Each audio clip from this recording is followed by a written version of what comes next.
All right, let's begin. Before we start with an invocation, just want to draw your attention awareness back to what you're seeing on the screen on the slide about one of the topics we discussed the last time, that you have the self and then you have the not self. The self obviously being the I am. So the soul, I am the soul, I am that I am. And the not self becoming all the layers which are in between. And so from the process of developing our consciousness and awareness in the journey from the body to understanding about energy and hence the etheric body or the energy body, and then going above in that to understand the astral body and then the mental body, and finally the awareness that I am the soul. So when we say I am the soul, we first have to go through this entire journey of what I am not and move up from there to what I actually am, who I actually am. So, with this awareness of I am not the body, nor the emotions, nor the thoughts, nor any of that, but I am the soul, let us do an invocation. Let's start with an invocation with the awareness of I am the soul. Okay. So, let's close our eyes, keep the back straight, keep your spine straight, keep your chin parallel to the floor. Please repeat I am that I am. I am not the body. The body is just the vehicle of the soul. I am not the emotions. I am not the thoughts. The emotions and thoughts are the products of the soul. I am not the mind. The mind is just a subtle instrument of the soul. I am the soul. I am a spiritual being of divine intelligence, divine love, divine power. I am connected and one with my higher soul. I am that I am. I am one with the divine spark that is within me. I am a child of God. I am connected to God. I am one with God. I am one with all. Physically, there is only the illusion of separation. Spiritually, there is only oneness. Now, please take a deep breath. Connect your tongue to your palate. Inhale slowly and exhale slowly. Inhale slowly and deeply.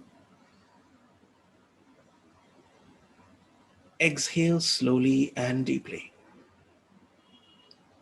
If you have any aches, any pains, or discomfort in your physical body, visualize brilliant white light going to that part, to the affected area. Inhale the white light. Hold your breath. Exhale. And as you exhale, visualize that you're getting rid of any of the pain. Exhale away all the smoke. Inhale light. Exhale the smoke. Inhale the light. And as you exhale, feel your body becoming lighter. Feel the smoke also becoming clearer. Exhale, exhale, exhale. Empty your lungs. Inhale. Hold your breath. Exhale. Hold your breath.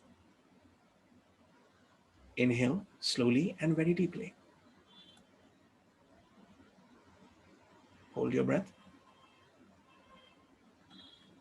Exhale slowly and deeply. Inhale. Inhale the light. Hold. Exhale. Exhale. Exhale. Exhale. Inhale. Hold. Exhale. Hold. Normalize your breathing. Breathe comfortably. Now, keeping your eyes closed, keeping your posture straight, be aware of your mind. Be aware of the thoughts in your mind. Be aware of the inner talk, the voice in your head. Be aware of that.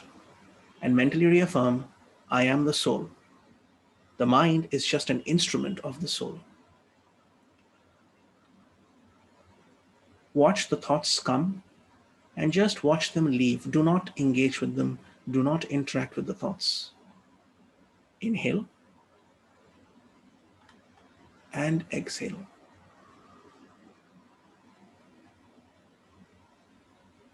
Inhale and exhale. Inhale slowly, inhale deeply. Exhale slowly. Completely empty your lungs. Completely empty your lungs. Inhale and exhale. Inhale and exhale. Be aware of your physical body, your astral body, your mental body all fading away. All that is left is pure light. You're a being of pure white light. Visualize this light expanding in all directions wherever you are. You can see your physical body floating below you. You can see the room you're in floating below you. Raise yourself higher. The house that you live in, the area that you're in, you're floating high, high, high above. You can see your entire city, perhaps your entire country, as a map below you, and you are simply floating. Spiritually, there is only oneness. To the Supreme God, Divine Father, Divine Mother, to my spiritual teacher, Master Chua Kok Sui, to Lord Mahaguruji Miling, to all the spiritual teachers, the holy gurus, holy masters, saints, archangels, holy angels, and spiritual helpers, to the beings of light, to the beings of love and wisdom, to the angels of theosophy, to the great white brotherhood. We humbly invoke for your divine help, divine guidance, and divine protection, that we may understand the concepts of the mental body, to use these concepts consciously to become better persons and to become better souls. We humbly invoke for your divine light, divine love, divine power. We thank you for giving us an opportunity to gather together as a group and to help spread the teachings. We thank you in full faith. Now take a deep breath, inhale the blessings, hold your breath. Now be aware of all the gratitude in your system. Be aware of all the gratitude in your system. Exhale. Express the gratitude. Radiate the gratitude throughout your entire aura, throughout your entire being. Inhale. Inhale their love. Now hold your breath. Be aware of all the respect, this deep respect within your system. And as you exhale, radiate this respect through your entire system, through your entire aura. Inhale the power. Inhale. Be aware of the power coursing through your entire system. Now hold your breath and be aware of the love within you. Be aware of your heart. Be aware of your crown. Be aware of the love. Radiate the love through your entire aura as you exhale. With gratitude, respect, and love to all the great ones. Thank you. Thank you. We also invoke to the angels of the internet that we may have a stable internet connection, that audio, video, presentation all goes absolutely smoothly, and everyone's very properly connected. For those who are joining in for the session live, as well as for those who will be joining in for the recordings later. Thank you. All right, return back to your body. Return to your body. Move your fingers, move your toes. Open your eyes with a big smile, and mentally be aware of everyone around you and say, Atma Namaste. I'm happy you're here. Thank you for being there. Atma Namaste. How are you feeling? Hope everyone's feeling good, light, refreshed. Okay, so today we are going to be going into more details about the mental body. But before we go on to the next portion, the part about the self and the not self, we have to kind of revisit one part of it, because we ended with the organs of the senses on the other day, the Gyanendriyas and the Karmendriyas, which are the organs of action. And in the last session, we discussed that we spoke of the mind, the mental body, as the sixth sense, because it takes the inputs from the external five senses, combines them into a single concept, into a single idea, and then takes it forward into action. So input, processing, and then action. All right. So if we take into account the five organs of action, which are the karmendriyas, the mouth, the feet, the hands, the excretory organ, and the reproductive organ, as well as those five organs of sense, eyes, nose, ears, mouth, and the skin, then five organs of sense, five organs of action, and the one, which is the mind, 5 plus 5 plus 1 becomes 11. For those who are into pranic healing, of course, the number 11, 11 chakras, that's also a very interesting correlation. Could be a coincidence, maybe not. Keeping this in mind, we may therefore tabulate that the functions, the principal functions of the mental body are: number one, it serves as the vehicle of the self, which is basically the higher soul, for the purpose of thinking.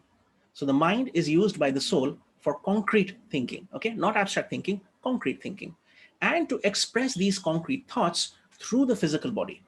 So you have the mind, the job of the mind is to think and then express it through the physical body, but it works through the astral body, the etheric brain, and the cerebrospinal system. To develop the powers of memory and imagination, that's the third function. And fourth, as we evolve, as evolution proceeds, it'll act as a separate vehicle of consciousness on the mental plane. So all of these bodies are vehicles, and our job is to develop them so that it can work on various planes at various times, that we become better instruments again for work. All of this knowledge, all of this information serves basically one purpose. Your job, as Master Chokuksui said, your job, your purpose in life is to grow up. So that can be interpreted as growing all the bodies, growing the senses, growing in awareness, growing in consciousness as we evolve to the higher and higher planes. Now, from there, this is the portion we're going to sort of skim through. There's quite a bit of information over here. You may remember this particular slide from when we did thought forms. These are the colors and these are the textures which are basically present in everyone's mental body, okay? And there are differentiations given in the book about the mental body of a completely uncivilized person, of a civilized person, of a super civilized person, and people who are even more spiritually evolved. Usually all the mental bodies, they say there's a top, at the top of the body, there's a dull yellow color, which indicates some amount of intellect. Although the muddiness of the color shows that it is applied exclusively for selfish reasons. So if you look at the dull yellow color, you'll see it refers to this portion over here. I'm talking about the second row and the fourth column. And the correspondence is low type of intellect. It's a dull yellow kind of color. This is the typical color of the mental body for ordinary people who are not into any kind of spirituality, who are mostly concerned with material things. Devotion, denoted by gray blue, it could be like idol worship or objective worship, largely tinged with fear and prompted by considerations of self-interest. There's also some muddy crimson, which suggests there is selfish action going on. So you've got selfish action and affection, which is over here, the muddy crimson, and you've got selfish religious kind of feeling. So the colors over here, they mostly stay in this part of the color table. The mental body, first you've got the top part. The mental body also, it has some orange in it. Now, dull orange, which is the one you see over here, indicates pride, but a very low level kind of pride. There's also a tendency towards anger, which is exemplified by Scarlet, the one over here. Scarlet, the color, not the actress. This color obviously comes out with the slightest provocation. Every time there's something that excites them or irritates them, the color scarlet comes out. So you may have heard of this term, flushed with passion or flushed with emotion. When someone gets really flushed, when really upset, the color pink or scarlet, it floods their entire aura. So much so that it floods the entire physical body also. It is not a surprise that the color of blood and the color of life, in that sense, are denoted by red. It's very, very energizing. It can do a lot, it can accomplish a lot, but it can also destroy. especially if it's a darker shade of red. In an undeveloped man, the mental body contains a very small amount of mental matter and is very unorganized. And it's chiefly from the lowest divisions of the plane. We've already spoken about the 4 lower divisions and the 3 higher divisions of the mental plane. And their mental bodies of these uncivilized, undeveloped people, almost always it's very passion oriented, very lower energy oriented. It's sluggish. It acts only when there's food or reproduction or maybe money, very low level kind of responses, or maybe anything that is not connected to spirituality, on the opposite end of spirituality. So therefore, the more violent the person is, the more the tumult, the less developed the mental body, the more aggressive the astral. That's for the violent ordinary people. For regular ordinary people, basically people like us, before we got introduced into spirituality, before we even developed any signs of spiritual interest, for those kind of people, their mental bodies, they tend to have a more of an intellectual kind of yellow, which is the color where you'll see here, second row and third column. They will have proportions of this yellow. They will have a rose pink kind of color, which is the one down there, and blue, the blue of devotion. So it could be any of the colors over here, could be devotion with affection, devotion to a noble ideal, or religious feeling. These are the colors which are there in ordinary people without much spiritual interest, without much spiritual training. However, they will also have a large amount of scarlet, this red color. Why? Because ordinary people tend to get upset when things don't go their way. They become very, very angry. They become very, very upset. They will also have a color of green, many shades of green, because they are versatile. They have to adapt rather than to be deceitful, rather than to be cunning. So it's a sign of flexibility. So when you see the color green in the mental body, it indicates flexibility.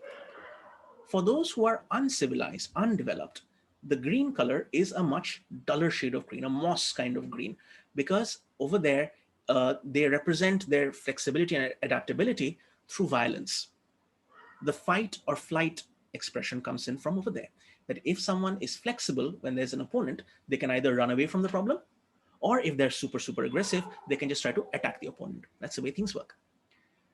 For the average kind of person, the green color is above the scarlet. So pretty much the same way the color plate over here shows. The red part, the scarlet part is on the lower parts of the mental body, but the green parts and right above that. So there is a general improvement in the quality of the mental body. There's also presence of brown, because brown indicates selfishness, yet the auras and colors are more refined than that of ordinary people.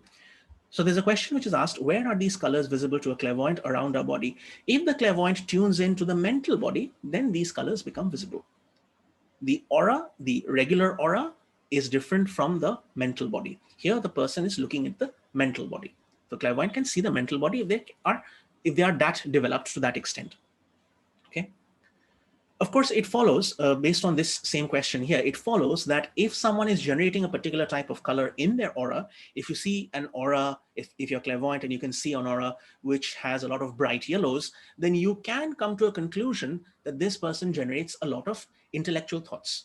They're always thinking about ideas and concepts. If they have a lot of violet in their aura, you can conclude that yes, they're also very spiritual people. So then, based on those colors we see in the aura, we can sort of estimate that their mental body will have indications of spiritual development as well as mental and intellectual development. But it's an extrapolation, because it might just be that at that particular point of time, they had just finished doing Twin Hearts meditation and they were feeling like serving everybody. They were coming with a lot of ideas, how we can help people, how we can do good work. And they're, of course, feeling very, very, very connected to God. So their aura temporarily generated those colors and was there for a few hours afterward. After maybe 1 or 2 days, the aura just goes back to its previous dull kind of shade. So it's not a definitive statement that yes, just because the aura has that particular color and texture at that time, that is what the condition of the mental body is at all times. So yes, the challenge is to maintain consistency. It has to be sustainable. Okay, right. So now we are moving on slightly we're still staying on the same slide. So the book then it talks about what the mental body of a developed person looks like. The pity is the book itself, at least the version of the book I have, it doesn't have photos. It doesn't have these illustrations present. So maybe it's present in some other books. We'll have to search for it and find out because it's easier to show it to you rather than tell. However, the colors that you can see in mental body of a developed person is there will be some amount of clarity, a lot more clarity, because orange, scarlet, and brown will have disappeared. So these very warm colors, they've gone off. These hot colors have gone off. Why? Because all thought of self has vanished from them. They're more refined, they're more delicate. In addition, at the top of the aura, there is a pure violet with golden stars, which indicates the acquisition of newer and greater qualities. So pure violet, which is basically this color, high spirituality, with golden stars, which represents strong and high intellect in the form of stars because it's expanding, which shows the qualities of wit and spiritual aspiration.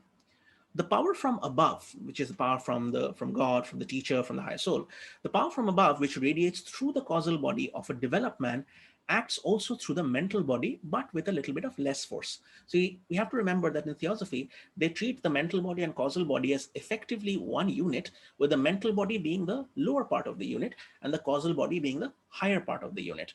So spiritual energy comes and affects the higher soul, the causal body, where the causal body, and some of that energy, although a much reduced version of it, has an effect, has an impact on the mental body. Now, allowing for the difference between what we may call the different shades of color. So suppose there's a lighter shade or a darker shade, the mental body, depending on the level of development, has now almost become a carbon copy or a reproduction of the causal body, just as the astral body is a copy at a lower level of the mental body. So you have the causal body, which looks in its state of brilliance. Right below that, you have the mental body, which has now acquired in its own capacity the look and feel of the causal body. And right below that, you have the astral body, which has also, in its own capacity, acquired the look and feel of the mental body. So you see what happens is a person who is spiritually developed, their physical body, energy body, all their bodies, they become aligned. Their bodies take the same color, shape, hues, and brilliance astrally, emotionally, mentally, and spiritually, or the causal level. This, this level of oneness with the higher soul is possible once the bodies are developed. Vice versa, when there is a great amount of oneness with the higher soul, the bodies become developed. So by actively working to develop each of those bodies, we are working towards attainment of oneness with the higher soul, and vice versa. If somehow we have got oneness with the higher soul, then these bodies will correspondingly also develop. So the darker colors, they do generally represent gross and heavier energies, and the lighter colors, they represent the lighter and brighter energies. Now, one very interesting thing about light and color theory, there is no color which is dark. There is no such color as dark. Why? Because darkness is simply an absence of light. So you have a lot of light, pure white light, and then as the light fades away, the hues and the shades come in. So in color theory, if you have a base color, you add white to it, it becomes a hue. You add gray or black to it, it becomes a shade. So shade is darker, hues are lighter. So as there is development, it becomes more and more better hued. Okay, it becomes a good human. Bad joke. Okay, it becomes a good human and rises up, while the darker shades, they indicate the less development. So yes, the more progress happens, the more light comes in, and because there's more light coming in, there's obviously lesser amount of dark. So the mental body becomes a reflection of the causal body, just as the astral body now becomes a reflection of the mental body. In a very spiritually developed man, like a super spiritually developed person, all the coarse combinations of mental matter have been completely eliminated. So now it contains only the fine varieties of matter from the lower mental subdivisions. And again, of these are the materials of the fourth and fifth subplanes, which pretty much predominate over the sixth and seventh subplanes. So subplane 4, and so you got 1, 2, 3 higher, 4 and 5, which predominate, and 6, 7 are more or less not there or greatly reduced.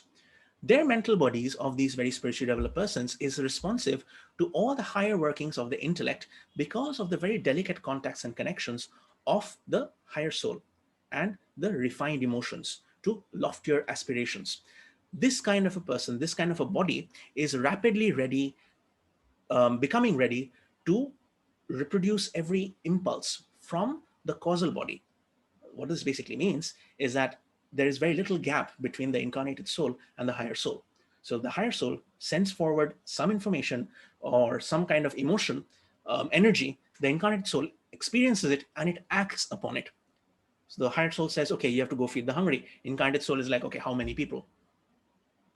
It is ready to work. That is the beauty of this kind of an energy development, of this kind of a maturity or maturization of the bodies. Now, both the astral and mental bodies of a spiritual person exhibit 4 or 5 beautiful emotions. And the emotions that they've mentioned are love, devotion, sympathy, and intellectual aspiration. So, what is the color of love that we got over here? We've got pink, we've got devotion, which is violet, we've got sympathy, which is green, and intellectual aspiration, which is yellow.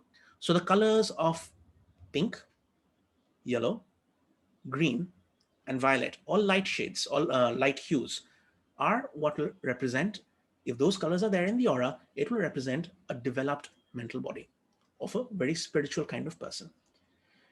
Now, from this very spiritual kind of person, the book now talks about the colors which are present in a very matter of fact person. Like, okay, big deal. Something great has happened. Fantastic. Something bad has happened. Okay, life carries on. A matter of fact person is someone who is not easily swayed by anything. Something bad has happened. Something's been stolen. All right. Something good has happened. My ex girlfriend has come back to me. Okay. They are not bothered by anything happening. It's just a matter of fact. These kind of people will have a lot of yellow, loads of yellow in their mental body. And the various bands, the various layers of the mental body are very regular. They are very regularly shaped and in order. They have very less emotions and less imagination than intuitional people. And often, in some ways, therefore, they have less power and enthusiasm. Okay, an enthusiastic person, you can tell them something and they'll be, yes, I'm ready to do this. They'll have a burst of passion, they have that red, and they'll go and energize. But if you do the same thing to a matter of fact person, yes, you have to change the world. Yeah, okay, I'll change the world. Would you follow that kind of person? Would you be swayed by a kind of person who is very matter of fact? Today I have saved 15,000 people. Tomorrow I shall save 20,000 people. You won't be really inspired. There has to be a dynamism. So it's not that the target is to eliminate all the redder shades or to become less warm and to become more cold and calculated. Of course not. The idea is to have a balance. So it must be noted that for a person who has a very regular and organized kind of mind, they tend to fall into, the mental body tends to be organized into regular bands, and the lines of demarcation become very definite. Now, now finally, it talks about the mental body of an intuitional person. An intuitional person meaning someone who depends, who gets their information almost entirely by intuition. So if you remember in one of the previous sessions, we talked about the 3 types of intelligence. The absolute base one was instinct. Okay, so you got an animal instinct or a business instinct, whatever that one is. And then above that, you've got rational intelligence, where some information, excuse me, some information comes to you and you put 2 and 2 together. And that's the one where we talked about the elephant in the room and the very patient lion example of the other day. So you've got basic intelligence. And then above that comes intuition, which is direct knowing. A person with sight walks into a room, knows that it's an elephant. So you have intuition at the top, intelligence in between for the most people, and you've got instinct at the bottom. So a person who is very intuitional always, there'll be a lot of blues, but those colors will be vague and the whole mental body will not be very regulated. Why? Because they're constantly dependent on that external input coming in. They're not systematic. Okay, they suffer a lot more than those people who are steady, but even through that suffering they're able to make a lot of rapid progress. In the perfect man, of course, in the perfect human being, both the glow and enthusiasm and the steadiness and regularity have their place. It's simply a question of what is required first, what is required when. So it's not that a person should strive to always be intuitional, nor that a person should always strive to be organized and rational. Both are required. It's a question of when what is required. So balance, again, is the key, is the takeaway for all of these things. So we have a question over here. Does certain action change these colors in the aura? Yes. If there's an action that is being done to you or you are doing something, those colors will reflect in your aura. Conversely, if those colors are already in someone's aura, they will be more predisposed towards taking certain kinds of action. A person with a lot of, say, let's look at this chart over here again. Someone who has, say, depression, who has the energy of depression in their aura, will feel more depressed if, say, it's very gloomy, not enough sunlight, it's raining all the time. They'll feel more depressed. Conversely, if for a regular person, if there are days when there's no sunshine, always dull, everyone's sitting at home, everyone's scared, then the external actions will create a sense of depression and sadness in their aura. So if you remember from basic pranic healing, what affects the one affects the other. The effect of the energy body is there on the physical body, and what's on the physical body also has an effect on the energy body. So yes, the changes in the auras will cause you to take certain actions. And yes, if you take certain actions, those colors will show up in your aura. So it's very interesting because we can extrapolate from this that if we surround ourselves with objects that evoke a positive psychological response, okay, we're surrounded by things which make us feel good personally, then our aura colors and shapes, they change automatically. And now we're not just talking about the aura, because here the entire thing is about the mental body. Because when the mental body is really, really functional, all the other bodies and lower down that order is the aura. All those things change. So the mental body gets the thought forms of, say, prosperity. It gets the thought forms of success, of love, of good relationships, of good health. So if you have a poster in your room, if you some people, they make a vision board or like a mood board, and they put up photographs or achievements that they want to accomplish. Sometimes you might have seen in movies, you have photos when they show some teenagers' rooms. You got the photos of all these models or bodybuilders or actors. Okay, so they aspire to become like that, and that keeps feeding their mental body, and so their character is subconsciously influenced by what they are putting in their physical space. So surround yourselves with objects of that evoke positive psychological response. You will be able to get that energy into your system, and because that energy is into your system, you will be able to take certain actions which impact your life accordingly. Some people use crystals for this. They will wear it on their person. For example, some people will wear a violet colored crystal that apparently keeps them mentally very, emotionally very stable. Some Chinese businessmen in particular, they will wear green because it makes them very flexible in doing business, and attracts, apparently attracts wealth. I'm not 100% sure about that, because obviously I don't wear any green rings, so I can't talk about how much money comes in over there. But yes, all of these objects, all of these things, they will play a very important role in the shaping of the mental body. And what you're putting in the mental body will have a very direct bearing upon how you are shaping your own life. Okay, so there are no more questions on this part. Let me quickly conclude this section on what different kinds of people's mental bodies, what colors they will have. But we remember that the four colors which a very highly developed person, a spiritual person, will have is they'll have violet for spirituality. They will have a great deal of intellect, which is yellow. They'll have a lot of sympathy, which is green. And they'll have a lot of love, which is pink. All very light shades. Okay. Why isn't there white? The question has been asked is, why isn't there white? White is a combination of all the colors. So when all the colors come in, then we have white light. Okay. There's a question asked, which chapter are we working on? We are working right now on this chapter of the functions of the mental body. All right. And under that, this is pretty much the last slide of that particular chapter. And we'll be going to the next chapter soon, just as we finish the portion which talks about people with a lot of different characters. So someone who has a lot of dignity, they will have a lot of calmness. Their aura will be firm. Their aura will not be, their mental body will not be misshapen. Someone with a lot of courage, their mental body will have a lot of firm and strongly marked lines. They will have a lot of pride, but the color will be bright and shining, not something which is dull and dirty. Someone who has a lot of truthfulness, a very truthful person, or a person who has a lot of clarity and accuracy, for them, their mental body will be very, very clearly defined, and again, with a predominance of the yellow kind of color.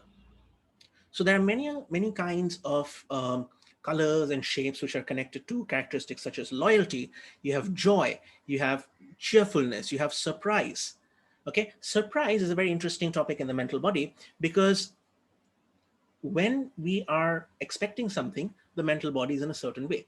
We are surprised when things go against our expectations. Okay, if it's very extreme, it may manifest as shock. So, surprise is usually shown by the mental body becoming extremely constricted, and then the bands of the mental body they start to grow. If it's a pleasant surprise, the bands grow and the colors automatically change.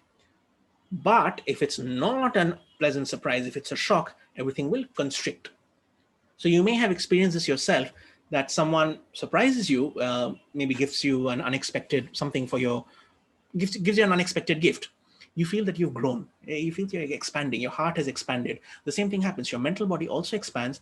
The bands of the mental body, they grow. Now, you also have to remember that the cerebrospinal system, although they don't speak of it in so much detail, but if you go into the cerebrospinal system, you've got the ridges in the brain, the right brain and the left brain, the front, middle, and the back of the brain. All of these ungulates and different portions of the brain, they also are directly connected to the functioning of the mental body and vice versa. So as the mental body is surprised or as it gets a pleasant surprise, it has a direct bearing on the brain, increasing the capacity of the brain. So if you are constantly happy or you're surrounded by people who make you happy, you will not only grow as a person, you will actually also grow intellectually because your brain is registering that response. Now, of course, chemically speaking, there are various hormones which, you've heard of someone on a serotonin rush or a rush of dopamine, or as Coldplay sang, a rush of blood to the head. All these beautiful emotions are getting, now the tune is in my head now. All these beautiful emotions, they keep coming up and they have a direct impact in expanding your mind. On the other hand, if we are surrounded by people or circumstances which are constantly hitting us, which are constantly shocking us, then what happens? With each hit, it becomes shorter and more constricted. It becomes shorter and more constricted, and therefore the person's thought process also becomes very, very constricted. Case in point, someone who has been falsely accused of their life and they're in jail. Any action taken to them, against them, for them, they will treat it with a great deal of suspicion. So their mindset is always geared towards, is this person helping me? Is this person hurting me? It cannot be anything else. Whereas a person who is much more in a much more relaxed and comfortable environment, any external stimulus, any kind of input always makes them grow and expand. Their thought process is not limited to, is this going to help me? Is this going to hurt me? It's much more expansive. So these are the colors which you will see in the mental body as well. It is connected to the colors you will see in the astral body as well. And these are the colors of the thought forms. We have a chapter on thought forms again, but we're going to be pretty much skipping that over because we've already covered thought forms, like I said, in a great amount of detail. Right. Now we've come to the conclusion of this chapter and we're starting on a really interesting one, which is basically the bulk of today's discussion will be the kama manas, or the desire mind.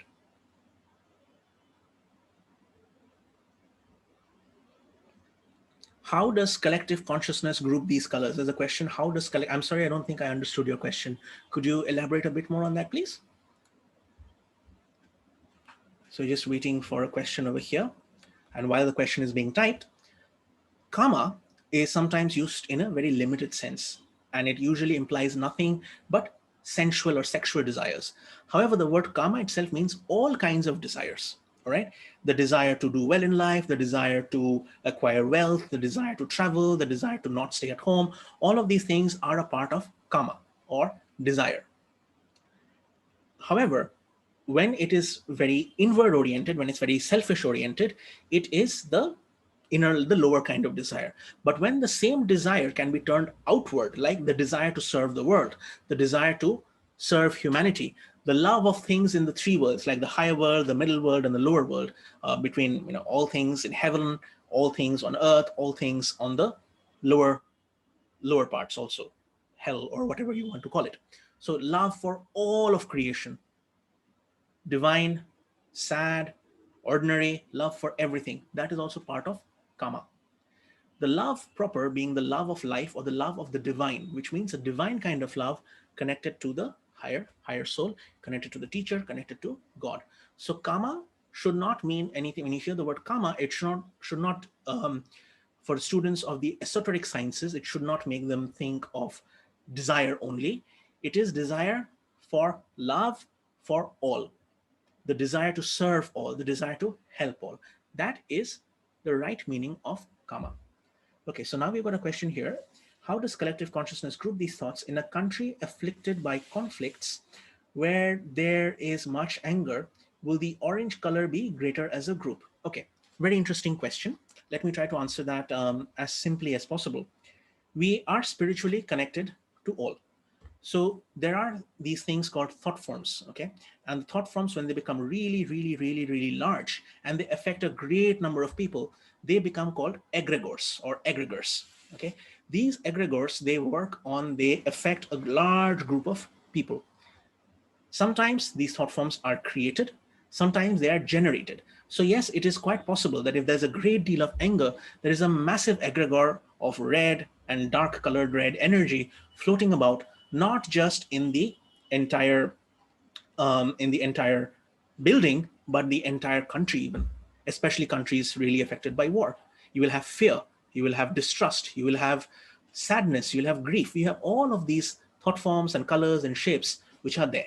And portions of them will be in the etheric, astral, and mental bodies of people. So not only do our bodies have different colors, our bodies are multicolored. So if you ever see a Facebook quiz that says, what color is my aura?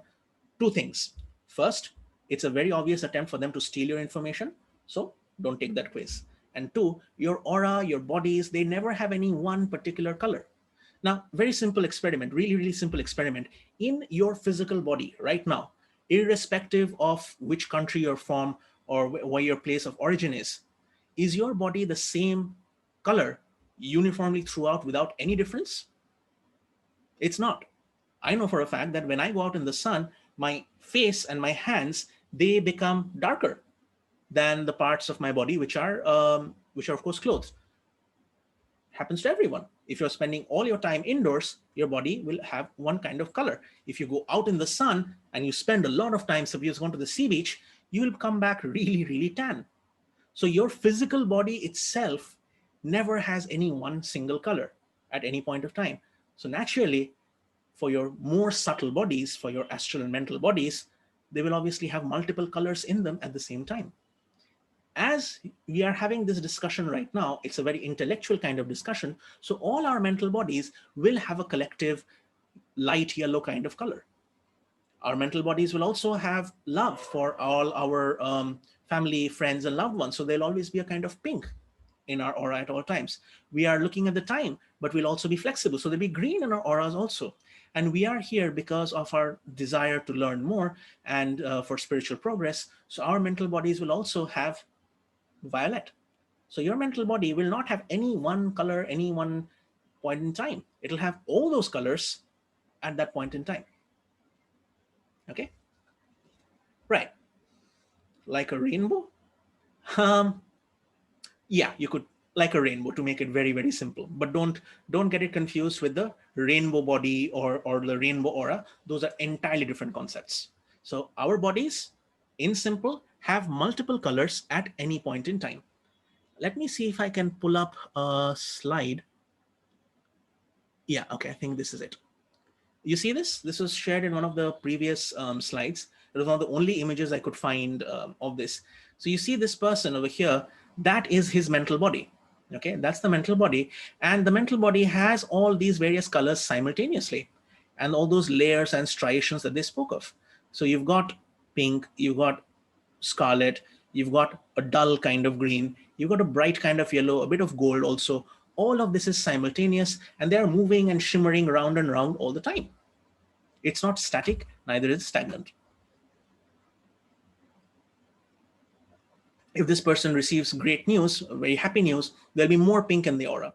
If the person starts meditating, there'll be a lot more violet in the aura. If the person is reading something and then suddenly gets a burst of enlightenment, the aura will have a lot of blue and a lot of violet and lighter colors in it at the same time. So the body colors, the mental body's colors will be multicolored, multifaceted at any point in time. It will not be fixed to any one single color. Okay. All right. Going back to the slide of the kama manas, the desire mind. All right. Let's talk a little bit. Now, this portion is a bit text heavy. In the Rig Veda, which is a very ancient Indian text, kama is the personification of feeling, which leads to creation. So there's a feeling. Kama is the feeling which leads to creation. So if there's desire between two mates and they want to mate, of course it leads to creation. But that's at a very physical, at a very biological sense. But if you have someone who wants to create a piece of art, or to create a book, or to create a song or a dance or whatever it is, that still is kama. It is the personification of a desire leading to creation and taking creation forward. So essentially, kama is the longing, is the desire for active existence, existence of sensation, existence of life, existence of activity. Desire does not exist when there is complete stagnation or complete serenity. Desire, by its very nature, by its very definition, craves sensation, turbulence, movement, activity. So, therefore, for a person, an individual who lives in the universe, they mentioned here cosmos with a K, kama, desire, becomes the primary cause of reincarnation. As desire differentiates into, as divine desire with a capital D becomes smaller desire with a small d, all of these keep the soul, chain them to earth, and makes the person return over and over and over again.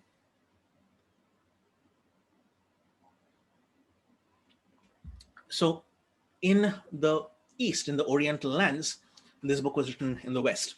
In the East, this thirst or desire that forces man into incarnation is known as Trishna in Pali, which is the language of the Buddha, or Tanha, which means the realization or consummation of Trishna, is known as Upadana. These are all very poetic terms. So anyone who has knowledge of Pali or Sanskrit or Hindi even, they will see these words of Trishna and Tanha and Upadana, or Upasana maybe, could be a typo, and understand draw their own conclusions from it.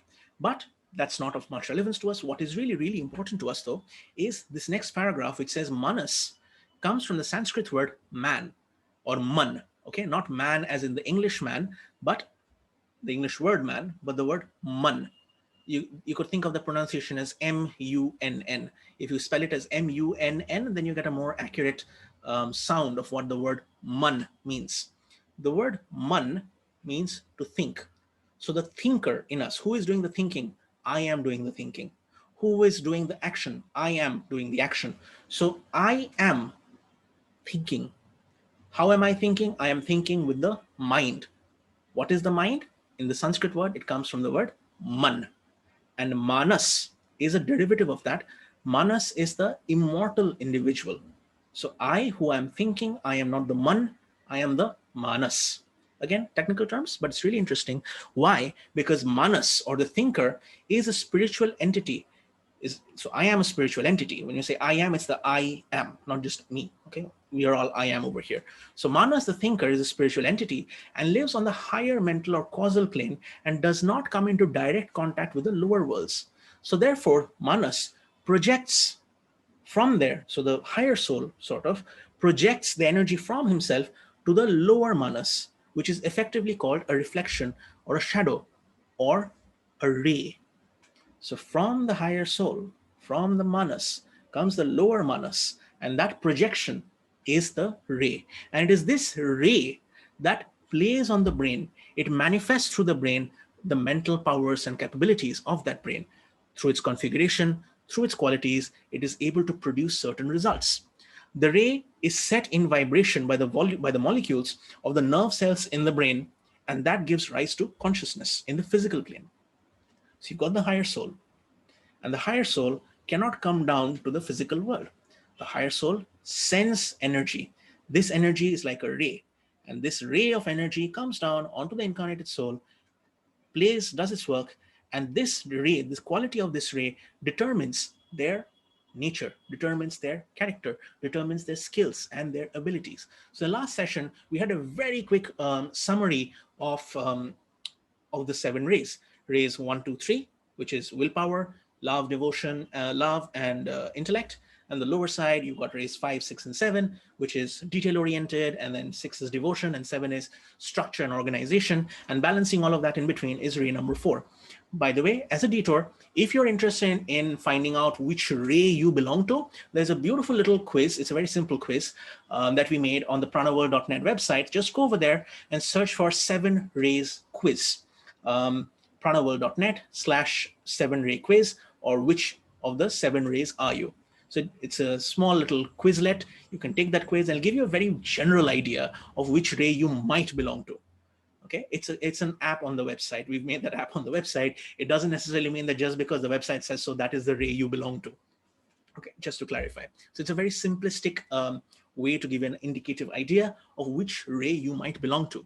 Why is the ray important? Because the ray determines your character. If there's a person who has a lot of ray 3 qualities, then they will predominantly be very intellectual, very thinking. If a person has a lot of ray 4 qualities, they will be by nature very artistic. They'll be tremendous problem solvers. Okay, they will be really, really harmonizing any kind of problems and making everyone see a solution. They're really good diplomats. If someone comes with a ray 5 quality from in their system, that person will be really, really scientific. They can probably publish a lot of groundbreaking research and make a lot of new inventions. So which ray a person belongs to determines their character and potentially their career and their life path on the physical world. Yes, thank you so much, Lisa. pranaworld.net/which of the 7 rays are you? So for those who are joining in for the recording, we'll probably put the link in the WhatsApp chat group. So we'll put this link up in the WhatsApp chat group. So at this point of time in the discussion, you know that this is the link we were referring to. Okay, so moving forward, it's pretty funny, right? doing a live seminar, but also thinking in the mind, how will the people, when they see the recording, how will they revisit it and how will they interact with it? Okay, so anyway, the ray sets into vibration the molecules of the brain nerve cells and so gives rise to consciousness on the physical plane. Now, this lower manas, this incarnated soul, is engulfed in four very important layers.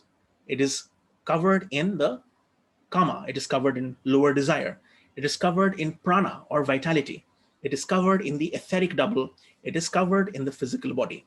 So it may be regarded as holding desire with one hand, which is the lower kind of desire, and with the other hand, it is trying to retain its hold onto the higher manas or to the higher soul.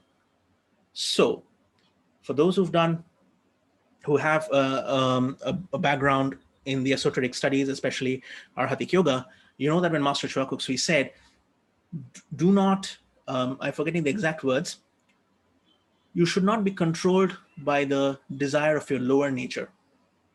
Let your life be governed by the will of your higher soul, not by the will of your lower nature.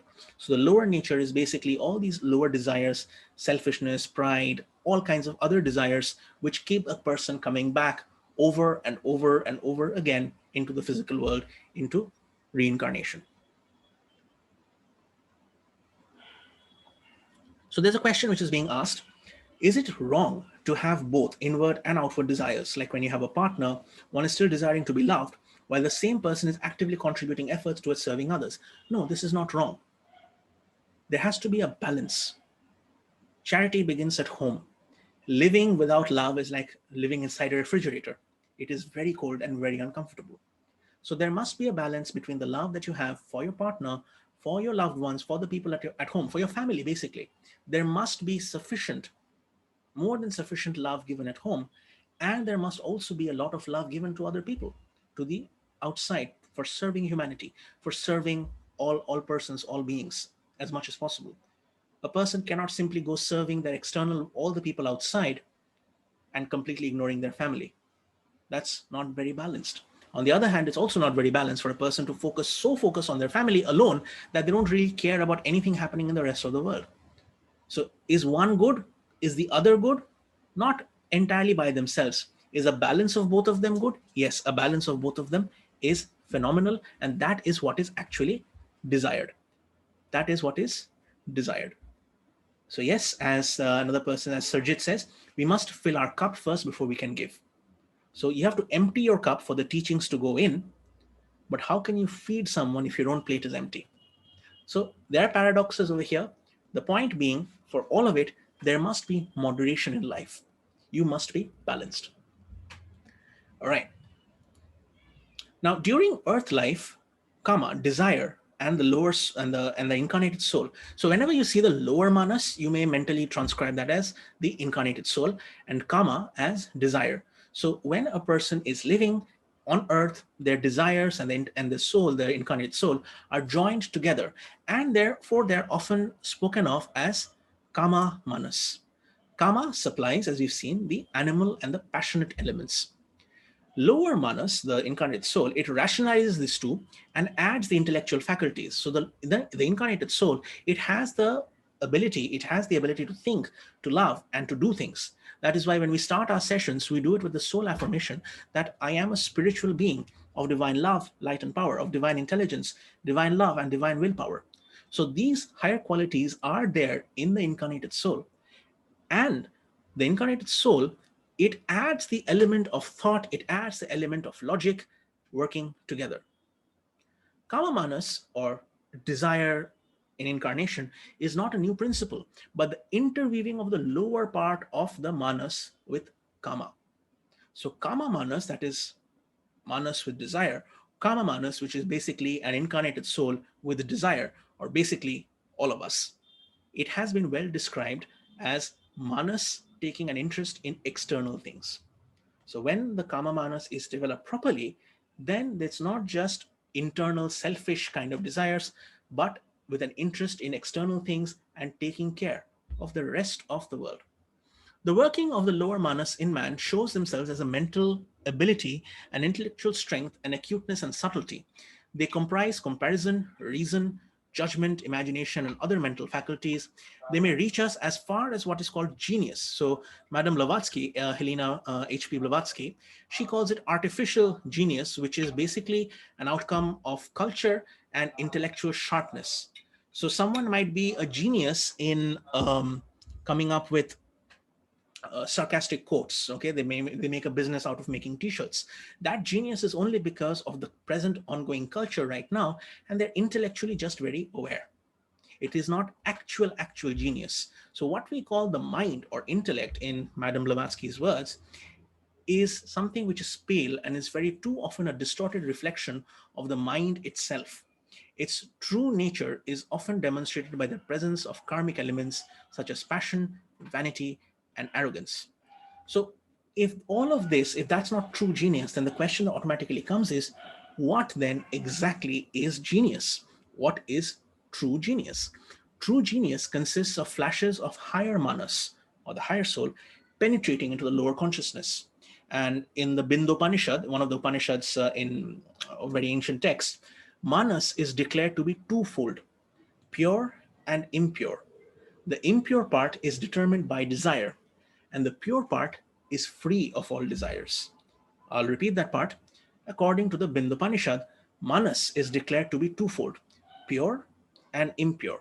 The impure is determined by desire, and the pure is desire free. Now, genius, which sees, which understands instead of arguing, therefore belongs to the higher manas.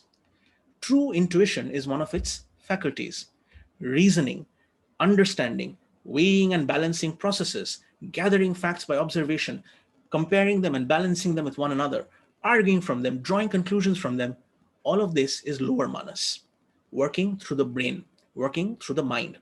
The the instrument, or the word that you can use for this, is rationalization. So it takes what is known, extrapolates it to the unknown, builds a hypothesis, and therefore it deduces that again, from there can be something known again. Case in point, birds fly. How do they fly? Birds have wings. Therefore, if we have wings, we can also fly. So the higher mind just intuitively knows that, okay, you need an aeroplane.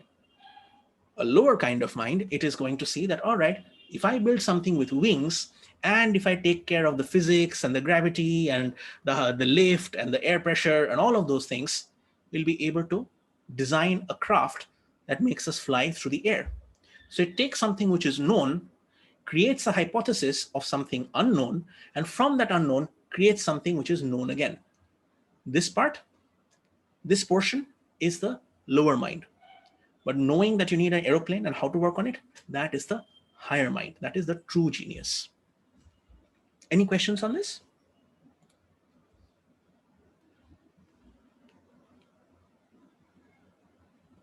Okay, right. There's a difference in the mechanism of ordinary reasoning and the peculiar flashes of consciousness, which is known as genius. Reasoning comes to the brain through the successive sub-plans of the astral and mental planes, step by step. So you've got the astral and mental planes, step by step, through reasoning, through logic, through deduction, these are built up. But genius, it comes top down. It comes from the consciousness going straight down through the atomic subplanes. It goes straight from the atomic astral to the atomic physical. Reasoning and logic, which is a faculty of the physical brain, is entirely, wholly dependent on the evidence of the senses. It cannot be the quality which is pertaining directly to the divine spirit in a human being. It has nothing to do with spirituality.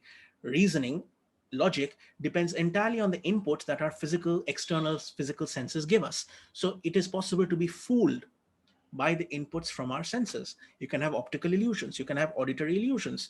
If someone is affected by a certain ailment, their nose can lose all senses of smell.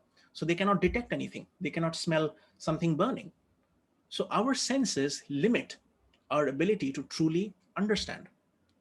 Therefore, when it comes from the soul, the spirit, it speaks directly, instantaneously to the consciousness. You know what is right, you know what is wrong.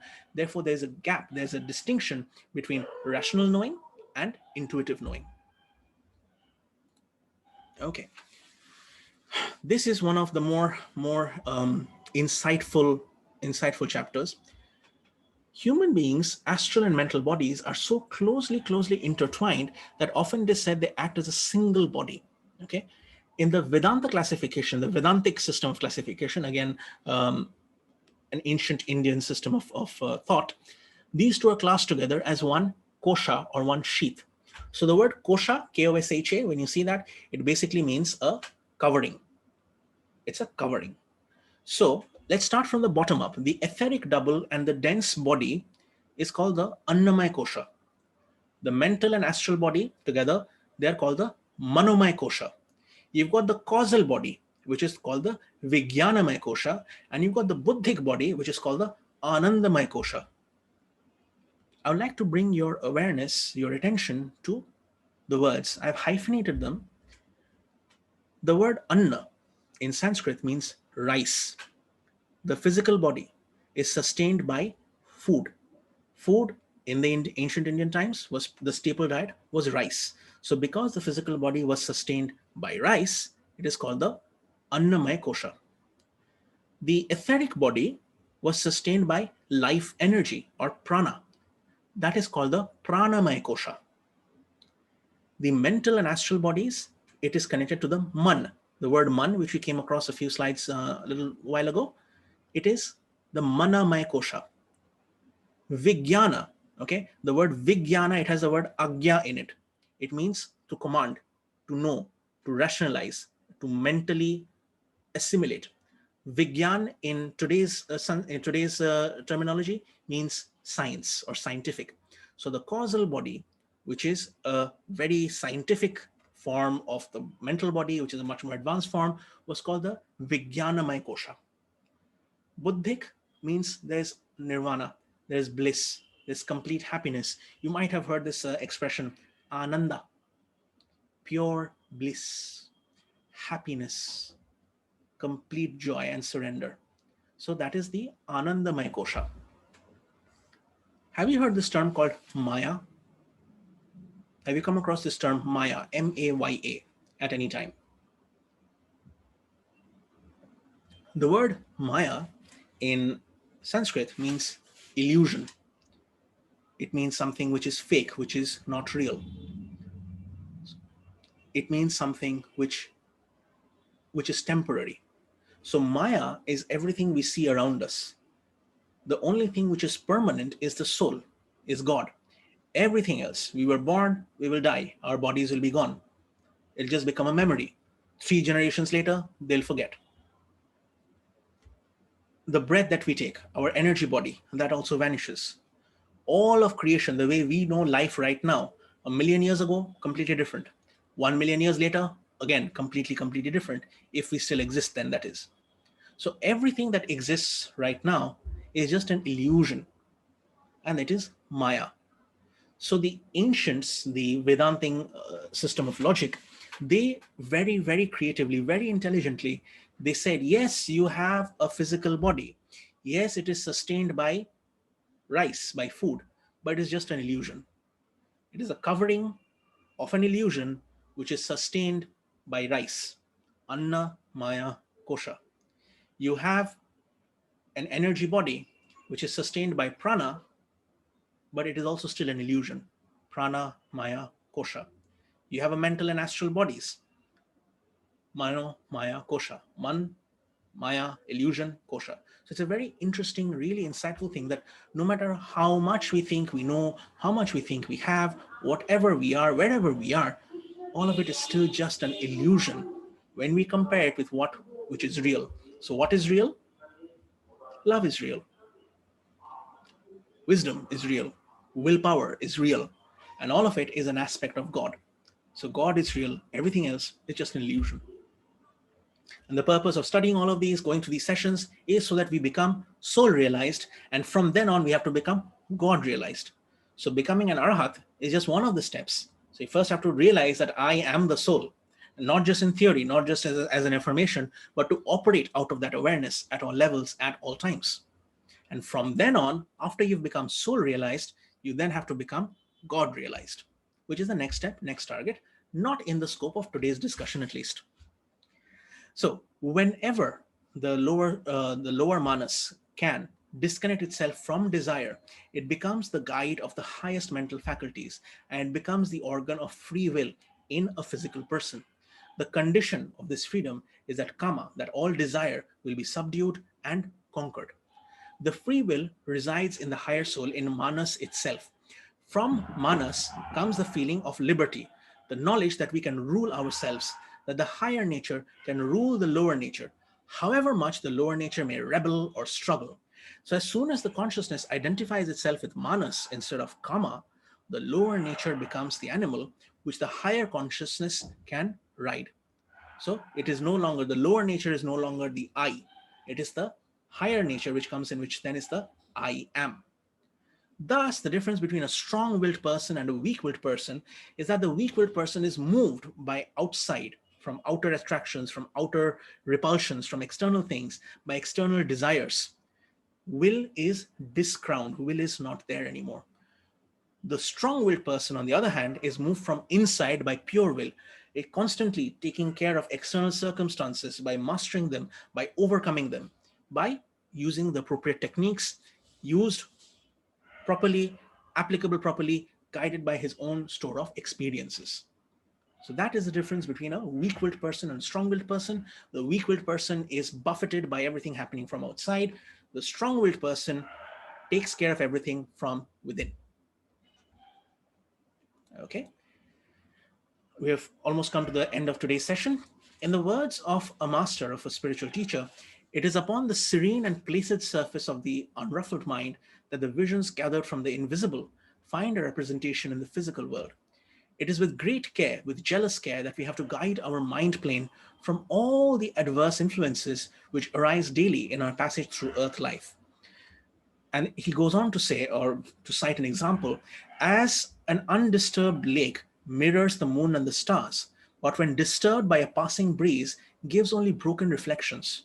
So, similarly, may a person steadying their mind, calming their desires, and imposing stillness on their activities bring within himself the image of the higher. Even so, may the disciple mirror the mind of the teacher. But if their own thoughts keep springing up, their own desires will arise again, and they will again have broken reflections, dancing lights, and illusions that tell him nothing. In short, if I have to summarize all of the words of the master, these so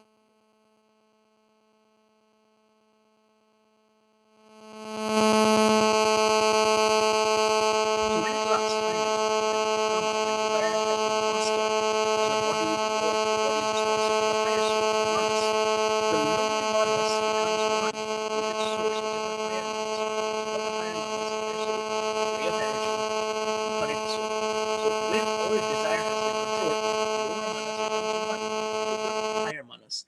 Christian terminology, this is called the Father in heaven becoming one with the Son on all the planes. They have always been one in heaven, in the higher planes, but in the lower planes, there's the illusion of separation. Why? Because there's desire. Remove the desire, and the oneness happens. This, of course, is a very, very advanced stage, according to the rules of initiation in theosophy and all. This stage is for an adept. An adept as a person is for someone for whom incarnation, reincarnation is no longer necessary, although sometimes they volunteer to reincarnate in order to help humanity, to help the world overcome its problems. So when the organ of thinking is pervaded by the senses, when the organ of thinking is controlled by the senses, that organ needs to be purified. And when it is purified, Atma manifests itself. In short, be still, be aware of the gap. You'll be able to hear the whisper of your higher soul. So even with most people, some of their mental matter, their mind has become so entangled with their astral matter that it's impossible for them to be free even after death. The result of the struggle between their desire, between their kama and their soul and their manas, is that some portion of the mental matter and even causal matter is retained in the astral body after the higher soul, after the soul has completely broken away from it. These are very difficult existences and not able to progress so much spiritually. If, on the other hand, a person during life, they have completely conquered their lower desires and they've succeeded in completely freeing the lower mind from desire, there's practically no struggle. And the soul is able to withdraw not only what they put into that incarnation, but they're able to return with interest, which are experiences, skills, faculties that have been acquired. So returning back to that statement, as Master Chua said, your job in this incarnation is to grow up. So we, by understanding how our mind works, we need to be able to quieten our mind, and we need to be able to quieten our desires. Once we are able to quieten our desires, our ability to progress spiritually increases. As we progress spiritually, we have a greater degree of oneness with the higher soul. As we have a greater degree of oneness with the higher soul, our life is filled with peace, with calmness, with success. As that happens more and more, we are able to progress more and more spiritually. As we progress more spiritually, we become adepts. As we become adepts, we are able to break the cycle of reincarnation and suffering over and over again. So what's the fundamental step towards going that way? Controlling the desires and becoming still. And with that, we come to the end of today's session. The next one will be on thought waves and thought forms. It'll be pretty condensed. And then we go into more details in the last ones. So this was the third session. And in the next 2 more sessions, we'll be able to complete this book on the mental body. So if you have any questions, please put it in the chat, or maybe you can put it also in the WhatsApp group so that everyone benefits from the discussion. So if there are no further questions, we will end the session with a prayer of thanksgiving. And I'm very happy to note that the invocation to the gods of internet really worked. Not once was the net broken. So, hey, thank you so much. It always feels very encouraging to get such wonderful, wonderful statements. Was guilt on the color chart? Yes, the color is gray. Tell you what, I'm going to be sharing that particular slide on the WhatsApp group. Just ping me over there for the color chart. I'll just share that with everyone so you can refer to it. Okay. All right. So that said, let us now again keep our spine straight, stretch a little bit. Let the awareness of the higher soul flow down to all the parts of the physical body from where sensation has vanished. All right. Tongue to palate. Keep your chin parallel to the floor. Keep your back straight. Inhale and exhale slowly. To the Supreme God, Divine Father, Divine Mother, to my spiritual teacher, to all spiritual teachers, to Master Chua Kok Sui, to Lord Mahaguruji Mailing, to all the great, great ones, the holy gurus, holy masters, saints, archangels, and holy angels, to the angels of love and wisdom, of intelligence, of intellect, and of willpower, to the angels of theosophy, to the Great White Brotherhood, and also to the angels of the internet. We thank you for your blessings, for your love, for your guidance, for your protection, for your divine healing energies. We humbly invoke that you bless us, that we are able to assimilate this information, to keep it within our system, and we are able to use the information to evolve, that we may be able to control our desires, that we may attain a greater degree of realization of oneness with our higher soul. Thank you for helping us to become soul realized. Thank you for helping us to control our lives, to control our thoughts, our words, and our actions. And in doing so, manifest a beautiful and happy life for ourselves, filled with love, with health, with prosperity, with happiness. May there be ananda, bliss. Inhale, hold, exhale, hold. Inhale slowly and deeply. Exhale, move your fingers, move your toes, stretch. Open your eyes with a big smile. Atma Namaste. I'm grateful that you were here. Thank you for joining in. Take care. See you next week.